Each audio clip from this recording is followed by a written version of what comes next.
Alrighty, everyone, we are back with more Out of Bounds, and now we have another game. This is called Nightmare Creatures. Now, this is a new game for me as well. I'm so excited to see all of these games and get to learn more about them. Again, if you are just joining us, hi, I'm Kungfufruitcup. This is Out of Bounds, and we are a glitch showcase style show.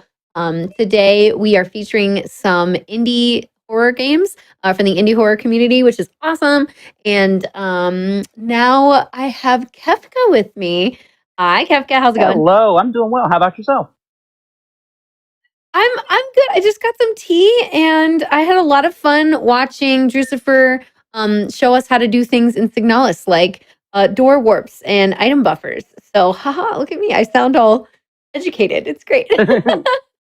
We learn here on this show. It's so fun. Okay, so Nightmare Creatures. This is a game for the N64. I know essentially nothing about it. So can you tell me a little bit about it, and then kind of what got you into running this? Like, what brought you into the indie horror community? Sure. So this is Nightmare Creatures, obviously, and it was released on the PlayStation 1, 64, and PC. I happen to be playing the 64 version. Oh, okay. Yeah, the reason for that is I've kind of always been known within my circles to run a lot of just niche 64 games as a whole. What got me into this game specifically, though, is when I was a little kid, I would go and spend the night with my aunt and uncle and play with my cousins and stuff. And my uncle had a Dreamcast, and on it he had a game that he wouldn't let us play. Naturally, when he would go to bed, we would sneak and get it and play it anyway. And it was right. Of course. It was Nightmare Creatures 2. So years later, about 10 years after I started speedrunning, I remembered, I was like, oh yeah, that game existed. That means there's a Nightmare Creatures 1. And I found out it was a 64 game. So I joined the Nightmare Creatures server, and nobody was working on the game at all. And at least on the 64, the PlayStation version had some traction. And I was just like, you know what? I'll tackle this and figure it out. And I did. It was a lot of fun. I had a lot of help from Run in a Week. Shout outs to Run, who helped me figure out some of the glitches and stuff you're going to see here today, or really one huge glitch that essentially breaks the game in half, but we'll get to that. Obviously. Oh, great. So, yeah. Okay, I love that. That's such a fun story. Okay, cool. Well, now I'm just I've never even, I don't know, I'm like, oh, I love the N64, so many good games. Let's talk about all this. Never heard of Nightmare Creatures. So I'm pumped to see what this is all about. Okay. To get us into it, I want to see this game being broken. I'm going to let you count us in. And as always, I will be here on the side looking at chat, asking questions, etc. So yeah, take it away. Bring us into it. Sounds wonderful. So before we get started, though, there's a couple housekeeping things that I want to just kind of disclose about what you're all going to see here today.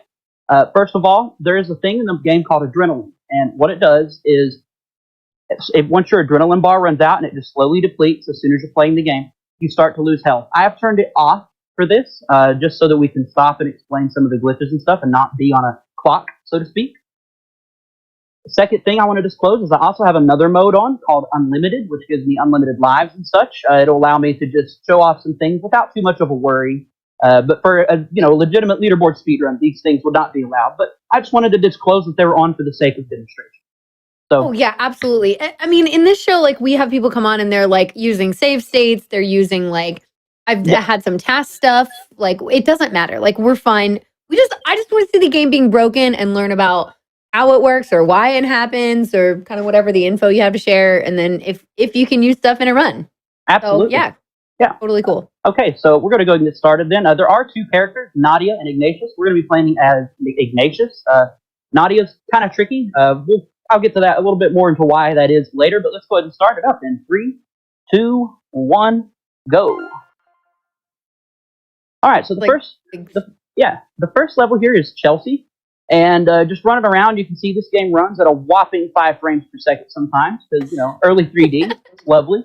But running around, you got a zombie. What we're normally supposed to do here is we're supposed to walk down into this little cellar area here and hit a switch and yada, yada, yada, and fight this thing. Yeah, we're not going to do any of that. Instead, we're going to get straight into the glitches. Now, I quit back out, so we can just go right back into the first level and not deal with that. But I figured I would show where you're normally supposed to go. Instead, we're going to go straight into this wall right here. And fun fact, true to the name of this show, Out of Bounds, there are no walls in this game whatsoever. Not really. Oh, yay. Exactly, right? So in order to do this, it's really simple, and it works a little differently in the PS1 version, but if you just simply press forward and then start and then unpause, you're through the wall. Check that out. So now we're officially, okay. yeah, now we're officially out of bounds, and we can just run around the whole level and go straight to the end trigger. There is one other thing though. Directly above me, it's kind of hard to see right now. There's a piece of geometry, and on the 64 version, for some reason, when you walk under a piece of geometry from out of bounds or above it, the game up or down warps you to just be on that plane, if that makes any sense. So when I take a step forward here, you'll notice, boop, all of a sudden we're upward up here. So we're just going to hop on out of bounds, and I'm hopping very intentionally. Hopping is a little bit faster when you've got a good straightaway. And we're going to walk over here, and you can see there's a pool of water next to me. It's like a whole lake. Water is bad in this game. If we walk over top of this water, we'll fall in and we'll drown. And if we walk below it, we'll upwarp into it and drown. That's different that's different on the PlayStation version for some reason. You can just run straight under it. But yeah, we're just going to hop around it in the 64 version here and work our way around. Oh yeah, this game is full of out of bounds, by the way. I love it. So coming right here, if I was to jump down over this hallway, for example, I would get downward directly into it. We're not going to do that. We're going to jump over it like this, and then just walk here and poof, downward into the end of the level. The level's finished. So that's it. And that's it. Yeah, that's it. That's it. How many levels are in this game? 20. And some of them are like, some of the world records for the individual levels are less than 10 seconds. If that tells you anything. Oh, wow. Right. Wow, okay.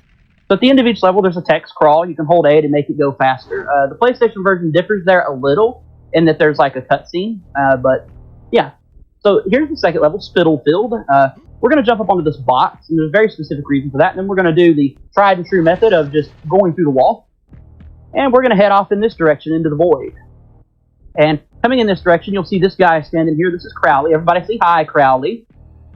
He's hi, Crowley. So this is the final boss, and the lore of this game is essentially that this guy is making a bunch of like, genetic, scientific nightmare creature monster experiments, and he's released them all over London, and he's trying to take over the world. We need to stop this guy. Now, normally if we were inbounds here, a cutscene would trigger where he runs away because we're trying to pursue him across London and other various locations. But yeah, we don't really care about that right now.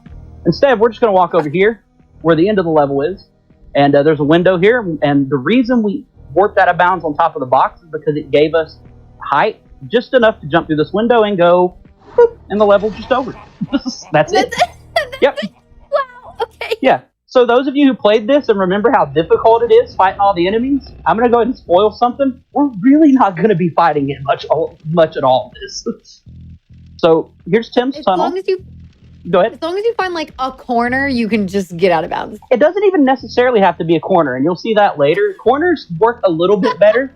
And the way this glitch works, though, is when I press forward and then pause, the game is if the walls unrender essentially, and when I unpause, the game can't find my location, so it launches me in sort of just whatever direction. Sometimes it'll launch me backwards. Other times it'll launch me up. Like in this situation, we went above the map. Like this is where the opening cutscene was. You're never supposed to be here, obviously. So it just sort of varies. And finding better places to go out of bounds has kind of been the name of this speedrun, honestly.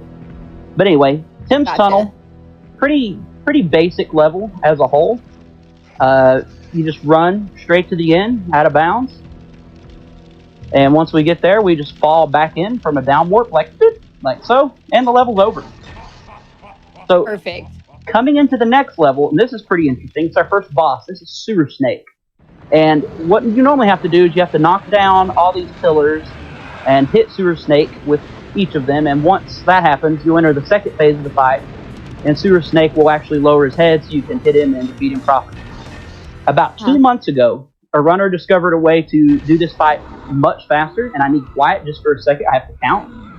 But in this game, you can buffer inputs going into levels, in particular your jump buttons and your quick turns and things like that. Mm-hmm. So what we're going to do is we're going to buffer jumping left 4 times. So 1, 2, 3, 4. 1, 2. We're going to knock down that pillar. Then we're going to jump, hit, jump, hit, jump, hit, jump, hit, and he's dead. So that's the whole fight. Oh my gosh. It's probably one of the hardest bosses in the game casually, and it's just, we turn it into a joke. It's great.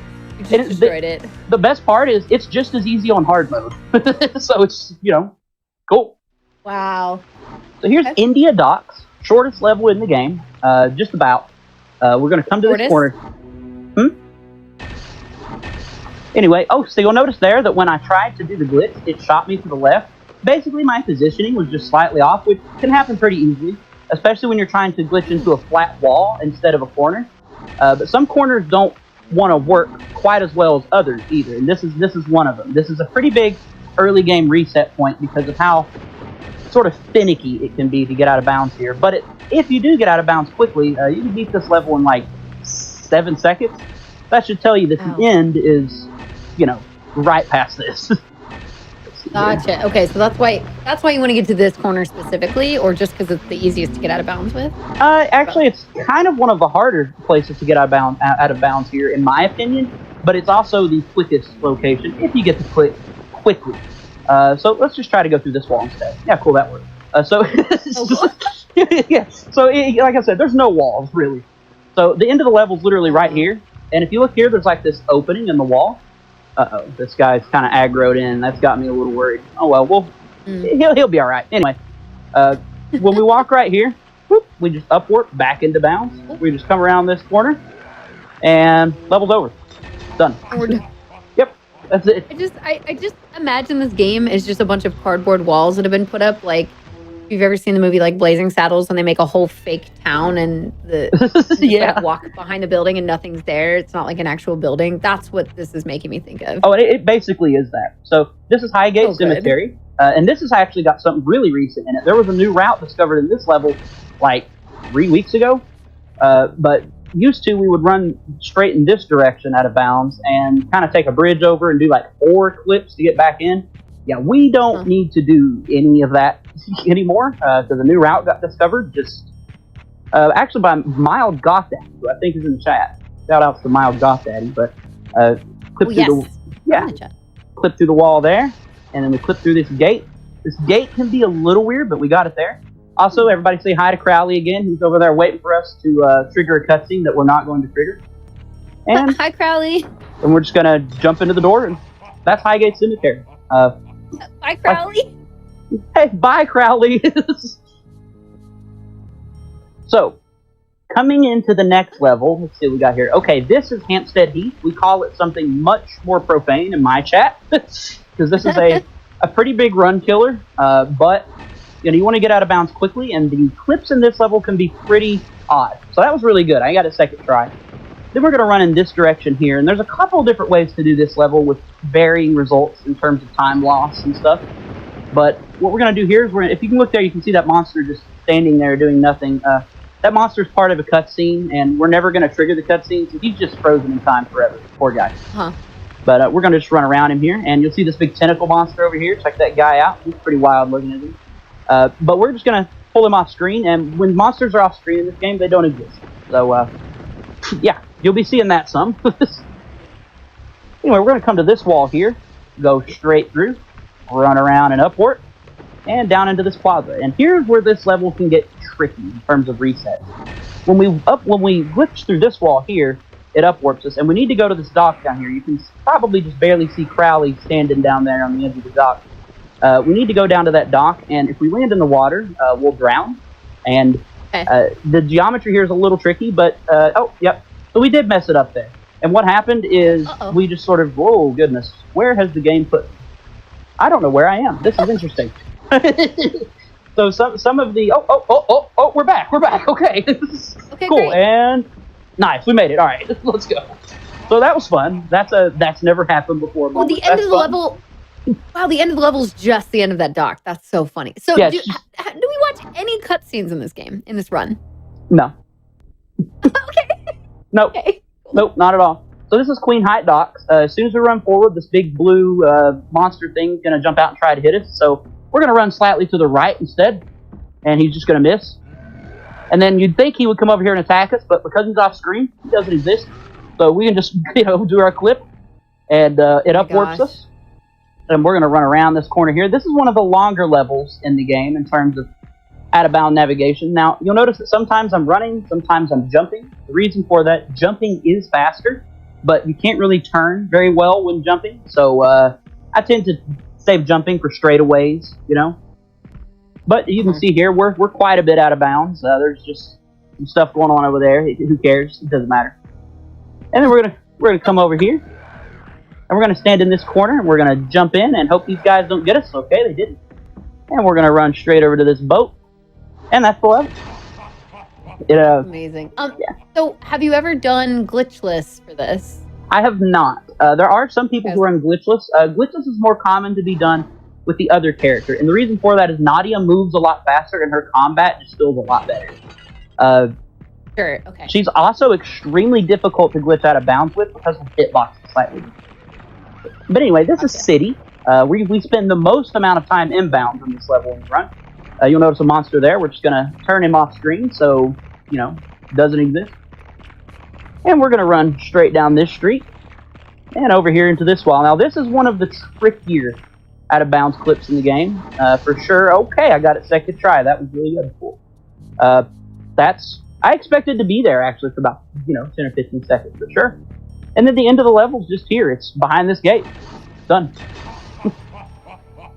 So, okay, wait. Oh, a question. With the enemies, because you were saying this earlier, but it sounds similar. I just had slide 2 on, and if you walk in a certain direction in that, and you keep the camera away from where enemies would spawn or move, they don't ever spawn in. So does this have something similar where as soon as, the enemy's, off screen, or you walk in before they spawn, you don't see it, you just don't ever appear, or? Yep, that is correct. If you have their spawn points off screen, they'll just never spawn in. At all. Okay. Yep. So this is Smithfield, one of the other shortest levels in the game. There's a couple different routes people take. Some people like to clip through this gate and then clip through the door. Some people like to try to go over there and clip through that wall. Very tricky spot. And the reason for that is if there's 2 walls that are very close together, the game will have a hard time displacing you through both of them. So we like to try to clip through walls that are just one sort of scene, if that makes any sense at all. One at a time. So yeah, right here, this is where I personally prefer to clip. And we just run around this corner. And you'll see right here, there's a little divot in the geometry here that's just has no collision. We can just go, wee, and we're back in bounds. And the end of the level's literally right here. Interestingly, there's an invisible wall here for some reason. So the way we usually do this is we'll just run here and we'll just do a side hop. Man, the level stinks. Okay. Yep. Oh my goodness. So Unlimited, the mode I had on for the sake of demonstration, breaks this boss. This is Snowman. Snowman is just going to throw big snowballs at us. We can dodge. But what you're normally supposed to do, you're supposed to walk around the area and collect 6 pieces of dynamite. And you don't even have to hit Snowman with the dynamite. If you just throw it on the ground, it'll blow up those barrels of TNT that you see on the other side of the room. Yeah, you don't even have to hit him. You can throw them anywhere. Now, normally the challenge in this fight is dodging all the snowballs while simultaneously making sure to collect and throw the TNT. But since we're on Unlimited, we can just kind of, blurt through this and just spam TNT because we have an unlimited amount. And it just completely breaks the fight. Now, this wouldn't be allowed in a speedrun, but since this is a showcase, kind of interesting to see, I suppose. People who may have had trouble with this boss in the past, you just, watch his delayed reaction as he falls over and just, oof, Over and over. That's so funny. I love that. Oh yeah, it's fabulous. This game's a very broken mess. It's great. Of course, a Yeti would be in the church. Why wouldn't a Yeti be in a church? So we are in the back half of the game already, and I do have some more interesting kind of things coming up rather than just out of bounds. But before we get there, we got more out of bounds. So this level's kind of interesting. The first place we clip, we end up kind of between a bunch of stuff. And we need to work our way to the right. Now, the old route for this level, circa about 5 months ago, was to run all the way around the border of the level. So I discovered this new route here, where instead of having to run all the way around the level, clip an extra time or two there, and we can simply kind of take just a better path towards the end, but from out of bounds, which is always good. Cool. How many clips have you been able to have you personally kind of found or added in or adjusted? I've not actually counted, but I rerouted maybe And it's interesting because a lot of my routes apply to the PlayStation run as well. I rerouted probably half of the game in terms of just a lot of the out-of-bounds stuff. But getting back, so the end trigger for this level is right here between those two brick columns.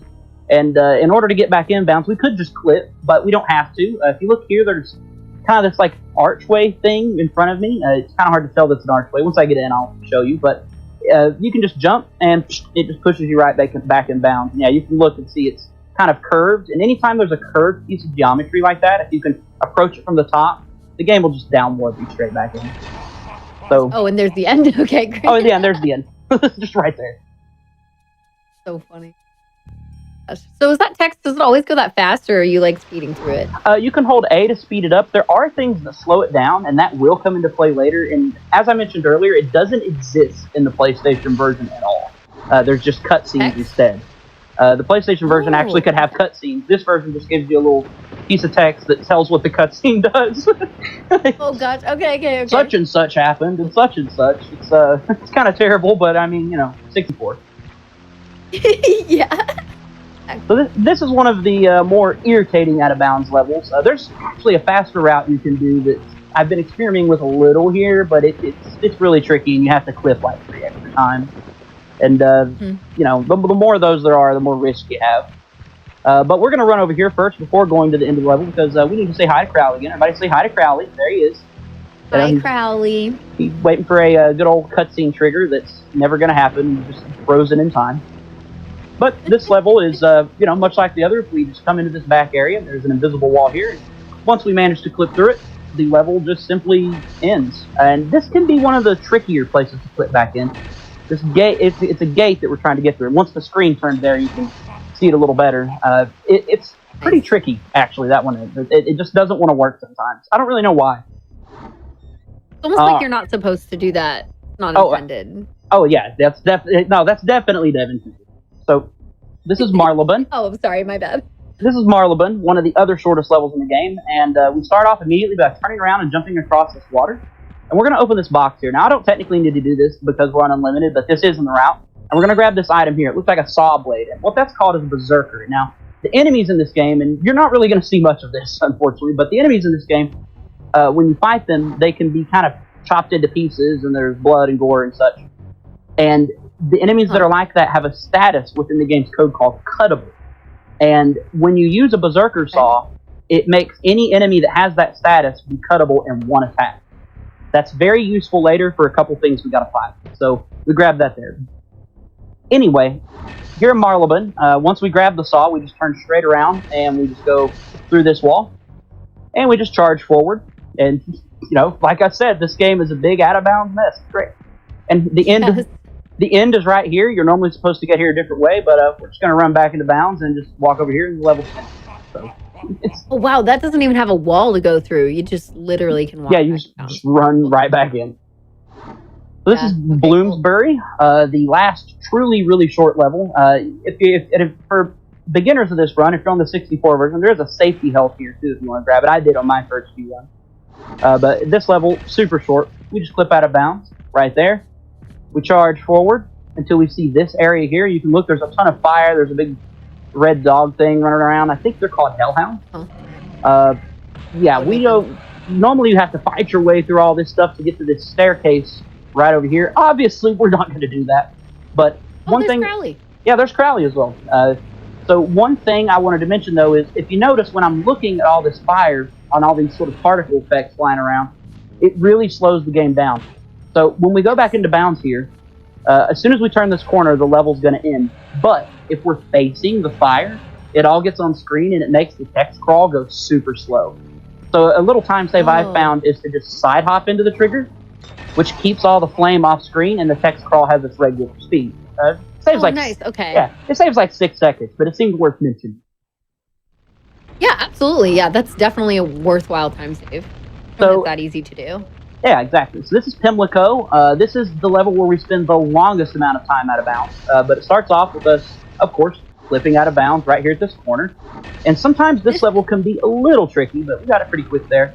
Now, this level can be pretty scary running it starting off because you're out of bounds, just jumping in a direction for quite a while. And one thing I've not Yeah. mentioned is if you go too far out of bounds, like you just, you get lost and you're just wandering around, the game crashes. So, Okay, sure. yeah, so trying to take a good path sometimes can be tricky. Like right here, this is the end of the level. As soon as I clip into bounds here, the level's going to end. But if I would have not, taken a good path to be able to see this area and just kept heading in this, that direction there, the game just would have crashed. So Sure. And that could be a little scary. How does the sure. save work here? Say again? Sorry. How does the saves work for this game? The saves?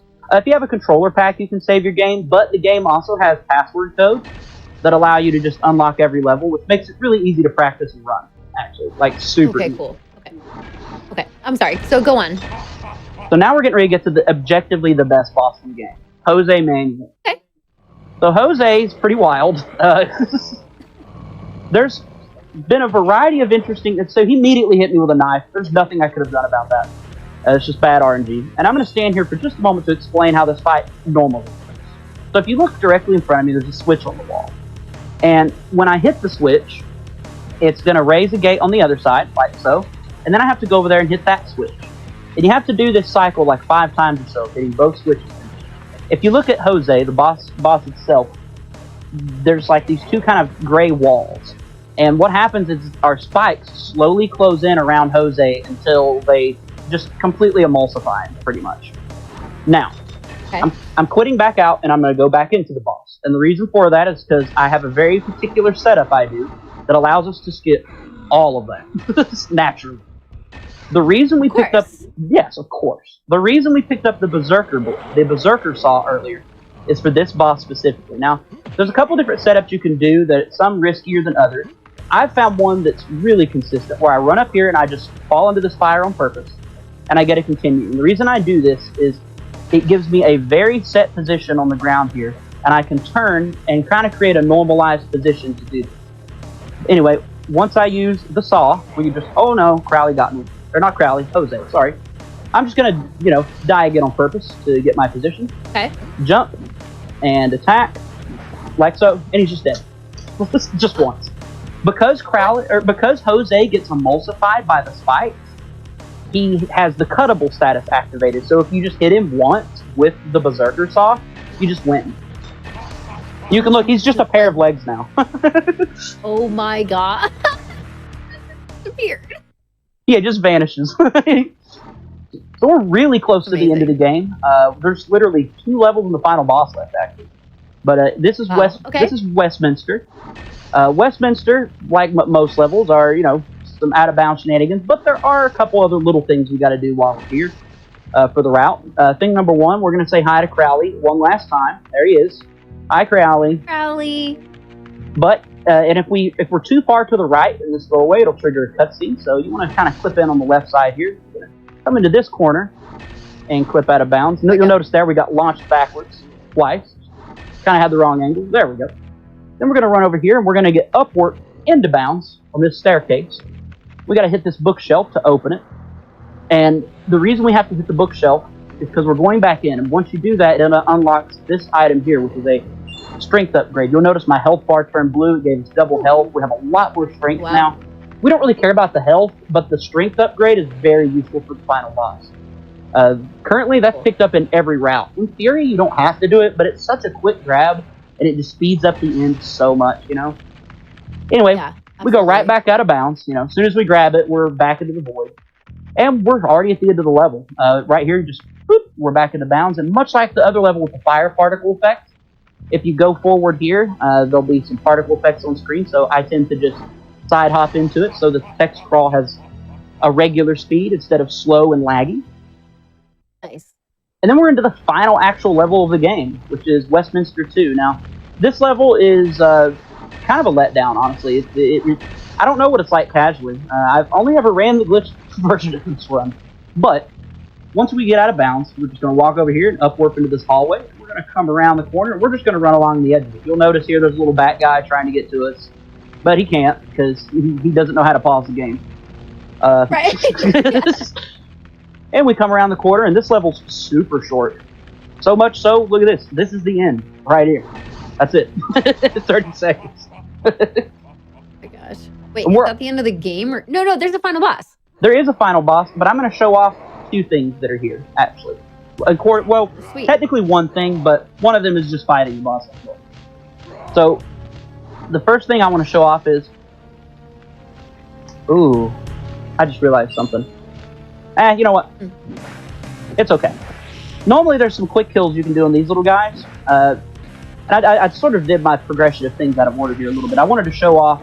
I was thinking about showing off a glitch first, and then fighting the boss like normal. But I realized if I did that and quit out, I won't have my weapon upgrade. Oops. Oh, okay. I just didn't think about it. Not a big deal. We'll just get rid of these guys. And these enemies, you'll notice I'm using my Berserker song. Again, they're cuttable, so 1 hit gets... You'll notice I keep getting knocked over. It's because they have a little fire trail. There is a setup where you don't have to deal with any of that stuff at all. But because I just kind of forgot what I was doing, oops, sorry, we do have to deal with it a little. Anyway, Crowley then comes down, and we gotta fight Crowley himself, but in sort of a demon form. Now, Crowley is weird. People lose so much time on this boss, and you can only hit him with combos. That's the first thing, and then he'll immediately attack back. And what you hope on is that Crowley won't start hopping around like a maniac, which he sometimes does. The fight is RNG, and it can get a little squirrely. I've seen runs die here many times. I've seen it go so well that it's spooky as well, where it's like, why didn't Crowley do anything? It's just kind of complete luck of the draw. Right now, we're getting terrible luck, naturally, as you would at an event of some sort, He's just dancing around like an idiot. It's great. The good thing is that you don't have to worry about time in this show. So. Oh yeah, we're good. We're more than good. But figured we'd at least show off beating the game. But I do have one other thing to show after beating it that's in this level. Sweet. That's somewhat entertaining. I wish it was useful, but it's at least fascinating. Yeah, absolutely. We like seeing the fun extra stuff as well. I think Crowley was just upset that we skipped by him so often that he's just giving me bad RNG, so he's on screen more. Oh yeah, that's exactly what it is. He's like, bro, you even stopped to look at me and just taunt me. Like, right. Come on, Crowley. He's being really rough. Now you can block his attacks, but it's slower to do so we're not even really bothering. We're just trying to, get the attacks out in the fight. And there we go. And the timer technically ends for the main speed run when we do a roundhouse kick to his head. His head slides off. Nice. But yeah, that's the whole game of Nightmare Creatures. It's a really cool speed run, honestly. And then there are some cutscenes here at the end. We're just going to skip past those. But I want to show off one other thing in the game real quick, where, and this is something that was discovered kind of recently. I really wish it was useful, but it's just not. Unfortunately. Okay. You'll see here in this cutscene, Crowley's hanging on a tower. He sent his little bats after us. We're just going to let the bats fly around and do whatever it is they do. And then we're going to come right over here, and we're going to clip out of bounds in this corner. Now, this corner could be a little finicky to get out of bounds in. So if this was a thing, it would be a huge run killer, which, you got to love a run killer right at the end of the speed run. So that's always, I know, right? Yeah, that's always fun. Come on, Ignatius. Get through the wall. Come on. Yeah, the walls in this level, most of them are double seamed, making it a little finicky. There we go. Okay. Oh, nice. Okay. Oh, we got upwarp too. That's never happened before, but sure. So coming out of bounds here, we can take a look at some of this weird glitchy fire geometry. You can look at the fire effect. It's just a bunch of like GIF images that are just like preloaded in the back. It's great. But if we come in this direction, you'll see some bats flying under us there. And the reason they're there is because Crowley's over here. Say hi, Crowley. He's oh my gosh, hi Crowley. Yeah, this is the cutscene version of the boss that we saw at the beginning. These bats can't even attack you, and Crowley can though. Interestingly, if we hit him, he will come off of that tower, and you can just have a big out of bounds void fight with Crowley. What? What happens if you hit him? Unfortunately, I mean, you can beat him and everything, but nothing happens. The game just continues on. It's It's Is it like super. a duplicate of him? Yeah, it's just a duplicate version of Crowley, just hanging out in the void over here, just chilling. You know, he's hopping around, he's doing his thing. Oh my gosh, so goofy. So yeah, and also when you come over here and you get all the bats and him on screen, the game runs at like -5 frames per second straight. But the very final thing I figured I'd show off is we'll just hop straight into the void here and we'll crash the game just for fun. Oh, perfect. Yes, I want to see the game crash. Yeah. And there we go. The game crashed. Yay! So that's Nightmare Creatures. It's a really cool speedrun, honestly, especially if you like glitch-heavy speedruns, and there are glitchless versions that are more combat-focused. But right. Oh, yeah. Yeah. So I do have a question then with the other characters. So what's the difference between the characters in this speedrun? So Nadia runs a lot faster, and her combat is just a lot smoother and easier to do. That being said, if you're trying to do the glitched category, Nadia's hitbox is extremely messed up, for lack of a better term, and it makes it very difficult to clip out of bounds with her on any version of the game. It is also worth mentioning that the clipping method used in the 64 version is different in the PlayStation version. There's a different way to do the clips where you actually jump through the walls. So, you know, whatever version you get, you do have a way to do some glitchy nonsense, but they are different, which I think is kind of fascinating. That's good to know. Okay. Cool. So between the two games, there's a different style to glitch. So like the same concept of like where you would go, you go out of bounds and run in the same area, but you have to like, but again, the water stuff is different and like getting out of bounds is different. There's a few out of bounds paths that are different just because the PlayStation version doesn't have as many up and down warps, for example. In some cases, that means you can go faster actually because you can just run under the level. In some cases, it means you go slower because you can't up warp back in to bounds. There's some trade-off there for sure. Gotcha. Well, that was awesome. I loved how broken that is, and I love how you're like, I don't know what happens on the when you play this casually. I'm actually not sure. Yeah, I'm really not. Sadly, I can tell you it's notoriously known as a very difficult game casually. The combat's very unresponsive. It's not smooth at all. But some people like it for that reason, naturally. Yeah. Well, it's super fun. Look, when we want broken games here on the show, we get broken games. So I appreciate you coming on and showing this off for us, Kefka. And if you all just want to like play a game where you can just basically hop through all the walls, here you go. This is the game for you. But thank you so much, Kefka. Tell us what you are up to and where we can find you, etc. Plug yourself. Absolutely. So, as you all have been aware, my name's Kefka14. I've been speedrunning for since like late 2012, a long time now. Wow. Do a lot of niche 64 games. Lately, I've been kind of messing with this game a lot the past few months or so. I've also been looking lately at Rocket Robot on Wheels. That being said, you can follow me on my Twitch over at twitch.tv /Kefka14. Love to see anybody over there. I'm always happy to help teach people runs. I'm always happy to help strategize and glitch hunt runs as well, or help even route entire runs. It's a passion of mine. So, come say hello. And also, I wanted to give a shout out to the Nightmare Creatures community, Rep, Seth Jewel. Great guys, really wonderful community, super helpful. And again, thanks for having me. This has been wonderful. Yeah, this is so much fun. Thank you so much for coming on. I loved it. I hope you all loved it too. Everybody say goodbye to Crowley. Oh, one more thing. I wanted to thank the Indie Horror Speedruns community. I wasn't even a part of this community until this event started getting planned, and they were like, hey, we need a broken game, and they found this, which makes sense. So shout outs to those guys. Those guys are great. Sweet. Yeah, we're going to do a big shout out for it at the end of the show as well. Cool, but cool. Yes, absolutely. That's really cool. I'm glad that it kind of like brought you all together. That makes me really happy. So yeah, thank you again, Kefka. Kefka, you are awesome. And we have one more guest coming on for some Aliens versus Predator. We're seeing the Marine category or objective. I don't know. We're going to learn more about that in a bit. But yeah, say goodbye to Crowley. Say thank you to Kefka. And please give Kefka a follow. Go check him out. Especially like, oh, what a veteran in speedrunning. That's awesome. You're great. And thank you for joining us. And don't worry, everybody. We will be back in just a few minutes while we set up the next game and our final guest of the evening. So thank you all for watching so far. We'll be back in a few.